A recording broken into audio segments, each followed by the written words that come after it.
How you doing? I'm doing really well. I'm That's doing really well.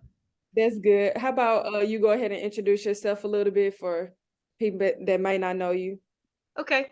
I'm Tiffany Phillips. I am now the head coach at Greenland High School. Greenland is actually my alma mater where I played high school, won a couple state championships. Yep. I got the rings around here somewhere, so I have to pull them out for you one day. I actually coached at the University of Central Arkansas for the last several years as the associate head coach, which is how I met you. And a lot of other great people.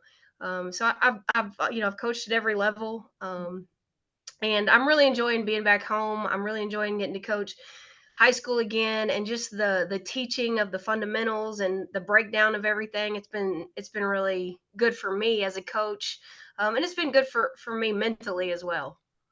That's good. I love to hear that. So starting off with the first question, from coaching at all levels, what have you learned from each level? You know what, Kayla? I think basketball is basketball. Yeah. At every level. And we as an NAIA school at SAGU, we played some Division twos that we beat and competed with. You Hmm. know, it's the love of the game. I think that's what really matters, and that's what I've learned is that. And then there's so much that you can learn through the game. It teaches young athletes, character skills. It teaches them how to be a good teammate, how to be a good person. And Hmm. if we as coaches are doing it right, then it makes them better in the end. And so I think it's just an avenue for, what my main purpose is, which is to build relationships and to help young women and men become better young women and men. And so I've obviously taken a lot from every level that I've coached at, but the Uh-huh. main thing that I've taken with me are just relationships. I mean, you and I wouldn't be sitting here today if I hadn't have coached you. So Right. I think that's what the biggest thing that I've learned. And you know what? You can hoop anywhere you want to. Right. So that's what I've learned. That's amazing. Absolutely right. I feel like at every level, it is just basketball. A lot of people try to be like, oh, Division One, and then like at the end of the day, basketball is basketball, and it's some people that we both know that are Division One that probably shouldn't be, and then there's also people that's like Division Two or NAIA that very could be Division One. It's just about how your journey is. So I absolutely agree that basketball is basketball. It's basically the same thing. It's just different learnings and different levels. I love what you said there about your journey because Uh-huh. that's what it is. It is about the journey, not so much the destination. Which Right. you have all these kids, and even here, you hear them all the time. I want to go D1. I want to go D1. But do you really? Because do you love the weight room? Do you Right. love the classroom? Do you love those things? Because that's a journey. It is. So I love what you said there. It is. So, following on, how do you mentally deal with the demands of coaching? Man, Kayla, you've seen me. I've gone through a lot. I mean, Yes. you've seen it personally, and it's hard. And you can't pour from an empty cup, right? And Yes. so I have to fill myself up, with my personal relationships, with my family, with my relationship with God. I think that's really how I fill myself up so that I can pour into these young kids. Because if I come into work on an empty cup, then they're going to know that immediately. They Right. know. They know when Coach Phillips is in a bad mood. They know, and so I have to make sure that I'm full myself, so that I can pour into them. And like I said, you have personal relationships, you have people that pour into you. Hmm. Obviously I think books help. I think what you're doing is great here with this, where people can see this stuff and see that there are other people that struggle Right. through the demands of coaching. And you also have to find the right fit. I think fit is very, very important.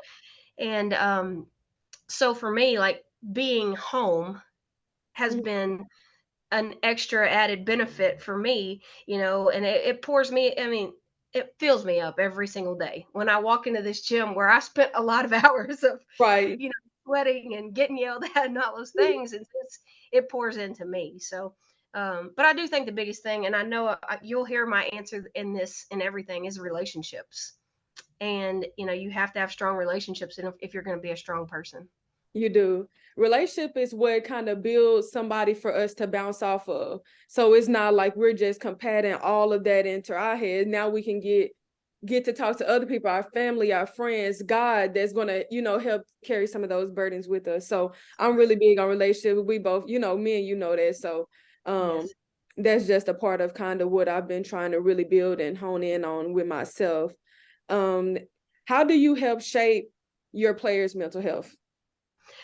Yeah, I think it's important to like expose them to things like this. And let them know like everybody struggles. Mhm. Everybody has issues. And you can't do it by yourself. I think I've said this to you guys before.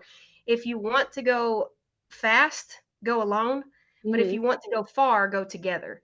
Right. And I think you have to let them know that they're not alone. I was watching a documentary on the Florida Gators. And Tim Tebow, who's one of the best college quarterbacks of all time, and obviously has been very open about his faith. He was Right. sharing about how when he started doing well and that pressure started getting on him, that he struggled. Mhm. And and so if that guy who did really well at a very high level struggled like that, then that there's going to be people at our level that are struggling that need someone to talk to. And like we'll read books. I try to give them quotes Mhm. and just little life lessons through everything that we do.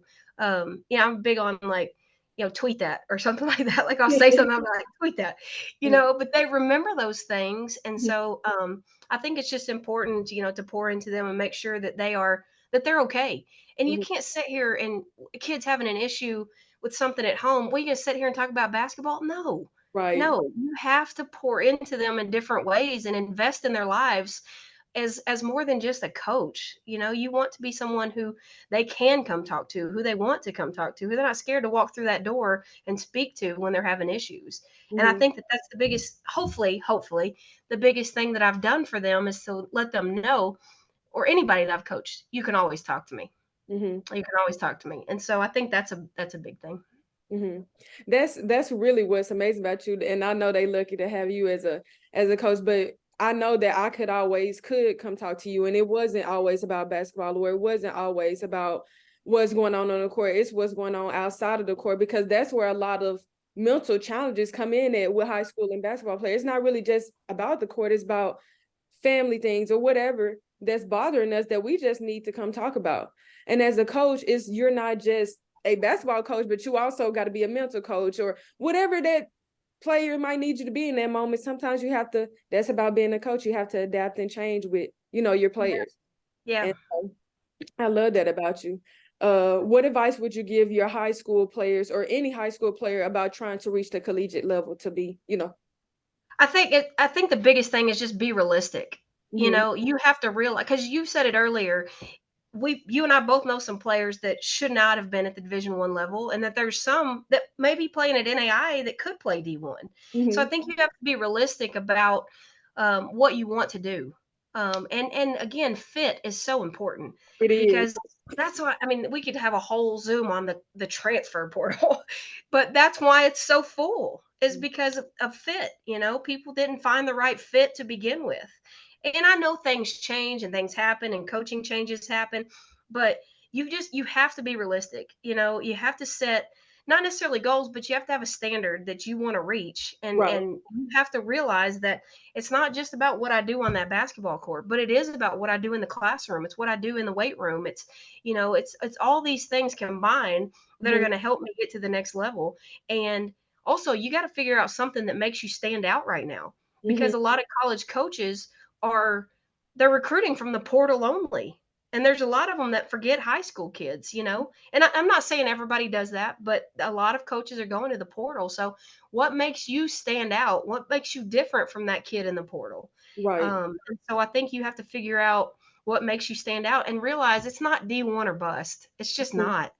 not. Just going back to your first question, basketball is basketball. And if you really love the game, doesn't matter where you play it, doesn't matter what level you play it at. Absolutely. I absolutely agree because I mean, we both know the percentage of high school players that go and play college basketball period, and then the players that play Division 1 is even more smaller. So it's just that you got to find the right fit for you and whichever level you're going to play at and be the best you at, not looking Yes. at what division it is. But if you love basketball, you're gonna play regardless of wherever level it is. So So true. absolutely. Last question. What advice do you have for collegiate players right now? You know what? I keep going back to the podcast that I or the Netflix show that I was watching, and Tim Tebow, and then Johnny Manziel talking about the struggles that he went through, and that guy's wild, Yeah. and I just don't do it alone, because you try to do it alone, you're going to turn to the wrong things. Hmm. Kind of like Johnny Manziel did. Though Tim Tebow, Johnny Manziel, they're on different types of levels as far as what they turn to when that pressure hit. Hmm. And there's a right way to do it and there's a wrong way to do it. And I think you have to find out that you have to figure out, sorry, what is the right way for you to handle that pressure, but you cannot do it alone. Hmm. Go to a coach, go to a counselor. God, obviously, that's big for Right. me, but you can't do it alone. Just like I said earlier, if you want to go fast, go alone. But when you go fast, you're going to crash and burn eventually. And so you have to find people that you can do it with, do life with, do college athletics with, that are going to build you up and point you in the right direction when things start getting tough. Because there's a lot of times when you can turn to substances, you can turn to different things, Mhm. and maybe that is temporary. But you've got to figure out what's going to be best for you in the long run, and just don't do it by yourself. There are people who want to help you. Mhm. Reach out to those people. There's a lot of good people in this world still. Yes. And I would just say, find somebody that you can trust, that you can talk to, and don't do it by yourself. Wonderful, wonderful. I really appreciate you taking the time out and being on my Zoom call today and dropping some gems and knowledge off for us.